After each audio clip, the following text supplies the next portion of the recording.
BRS లో కవిత కలకలం continue అవుతూనే ఉంది. బతుకమ్మ సంబరాల్లో భాగంగా చింతమడక వెళ్లిన కవిత అక్కడి నుంచి కేజీఎఫ్ కామెంట్స్ చేసిన సంగతి తెలిసిందే. ఇదంతా హరీష్ ను ఇండైరెక్ట్ గా టచ్ చేయడమే అంటూ పెద్ద ఎత్తున చర్చ నడిచింది. కవిత కామెంట్స్ కు కౌంటర్ వేశారు ఎమ్మెల్సీ దేశపతి శ్రీనివాస్. ప్రతి నియోజకవర్గానికి హరీష్ వంటి ఎమ్మెల్యే కావాలని జనం కోరుకుంటున్నారని, ఒక సెలబ్రిటీలా వచ్చి చేతులు పేసి వెళ్లిపోతే కుదరదని కవిత కౌంటర్ వేశారు దేశపతి. అయితే ఇదంతా హరీష్ రావు భజన బృందం జరిపే వ్యవహారమని, కాళేశ్వరం కూలితే కేసీఆర్ తప్పు, అదే నీళ్లొస్తే హరీష్ రావుకు క్రెడిట్ ఇవ్వడం వీరికి అలవాటుగా మారినట్టు ట్వీట్ చేశారామె. పీసీ ఘోష్ కమిషన్లో హరీష్ రావు మాటలపై రేపు మాట్లాడుకుందామంటూ ఎక్స్ వేదికగా కౌంటర్ అటాక్ చేశారు కవిత.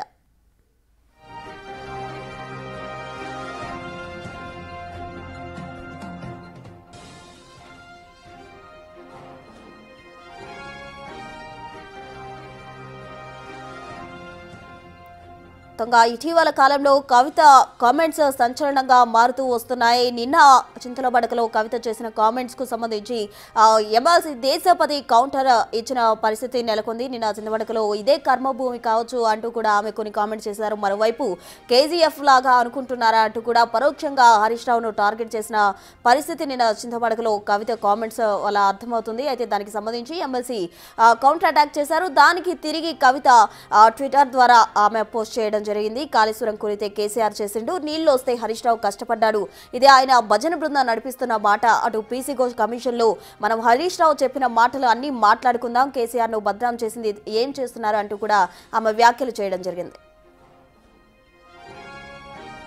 ఇదే అంశానికి సంబంధించి పూర్తి డీటెయిల్స్ మా ప్రతినిధి విజయ్ అందిస్తారు. విజయ్, కవిత కామెంట్స్ కు సంబంధించి అటు ఎమ్మెల్సీ దేశపతి రియాక్ట్ అవ్వడం జరిగింది, మళ్ళీ తిరిగి కవిత కౌంటర్ అటాక్ చేశారు, ఏంటా డీటెయిల్స్?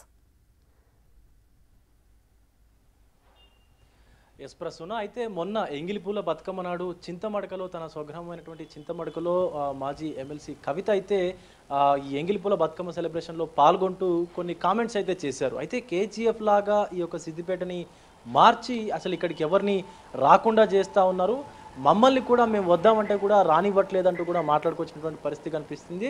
అయితే చంద్రుడు లాంటి కేసీఆర్ మీద మచ్చలు తెచ్చే విధంగా, అవినీతి మరకలు అంటించే విధంగా కొందరు ప్రయత్నించారంటూ కూడా మాట్లాడుకొచ్చింది. సో ఈ మాటలకు, ఈ వ్యాఖ్యలకైతే నిన్న సిద్దిపేటలో ఉన్నటువంటి ఫామ్ ఆయిల్ ఫ్యాక్టరీని అటు మాజీ మంత్రి హరీష్ రావు, కొంతమంది ఎమ్మెల్యేలు, అలాగే ఎమ్మెల్సీ దేశపతి శ్రీనివాస్ కూడా సందర్శించారు. అయితే ఆ సందర్శించేటువంటి క్రమంలోనే మాట్లాడుతూ అయితే కొంతమంది కేవలం ఫ్లెక్సీల్లో ఫోటోలు వేయించుకుంటూ, అలాగే సెలబ్రిటీ లాగా వచ్చి చేతులు ఊపితే ఇదంతా అయ్యేది కాదు, కేసీఆర్ గారు ఒక విజన్తో ఈ కేసీఆర్ గారు దీన్ని నిర్మించారంటూ కూడా మాట్లాడుకొచ్చినటువంటి సందర్భం అయితే ఉంది.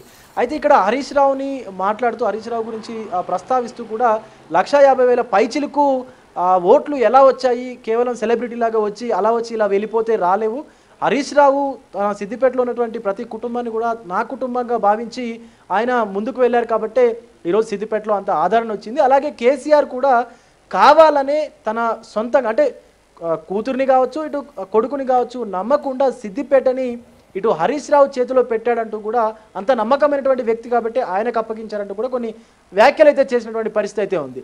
సో వీటికి కవిత రియాక్ట్ అవుతూ కూడా అభివృద్ధి సాధిస్తేనేమో హరీష్ రావు చేసినట్లు, అది అభివృద్ధి కాకుండా ఇప్పుడు కాళేశ్వరం ప్రాజెక్టులో కనుక అవకతవకలు జరిగితే అది కేసీఆర్ సంబంధించినటువంటి చేసినట్లుగా ఎట్లా అవుతుందంటూ కూడా తన ట్విట్టర్ ఖాతా వేదికగా అయితే రియాక్ట్ అయినటువంటి పరిస్థితి అయితే ఉంది.